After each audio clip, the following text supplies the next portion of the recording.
It's time for business news. Now, we've talked about inflation, shrinkflation, and shelflation during the segment. And Richard, now there's a new term to add to that growing list.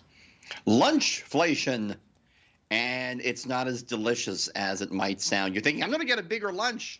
No, you're just going to pay more for it, Erica. A lot of people are going back to the office now, and they're going to notice if they're dashing out over the noon hour to get something to eat that it might be costing more than when before the pandemic began. We've actually crunched the numbers. And if you look at hamburgers, kind of a lunchtime staple, they've gone up 26%. The average burger costing a bit more than $10. Salads, I think, are really the lunchtime go-to, right? They're up 25%. The average salad costing $12.63. Soups are 24% more, dear. Sandwiches costing 20% more. Wraps are up 15%. Lunchflation running hot here.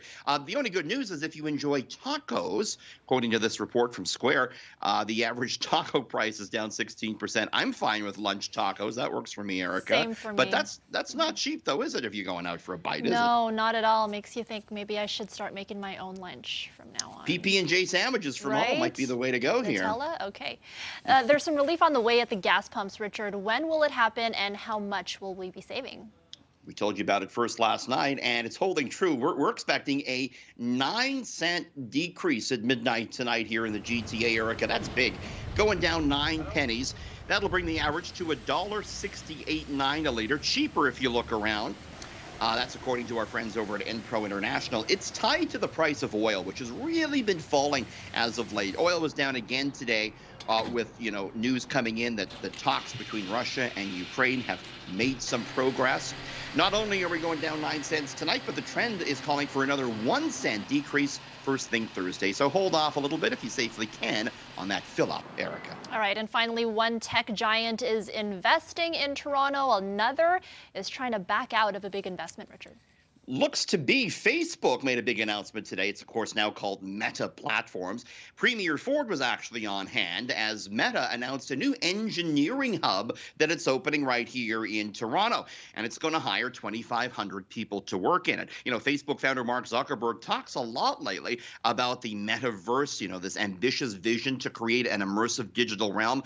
The employees they're hiring here in Toronto will help develop that. So interesting news as far as tech jobs here in Toronto are concerned. Meantime, Apple was set to open a new flagship store right here. This is the building they're building at One Bloor West. This is a massive building. It's actually going to be the tallest commercial condo in Canada. It's called The One, and Apple was supposed to have a flagship store right in the base. Globe and Mail reports, though, that Apple is suing the developer of this building, Sam Mizrahi, to get out of its lease. Apple reportedly concerned about delays, and it thinks it's entitled to millions because of missed deadlines. The developer, though, claims the delays out of its control. Really quick before we go, Erica, speaking of properties, we're getting word in that the Ford government is hiking the foreign buyer's tax on residential properties to 20%, a move there as it looks to try and do something to cool off the hot property values you and I talk a lot about. All right. Thanks, Richard. That's business editor Richard Southern.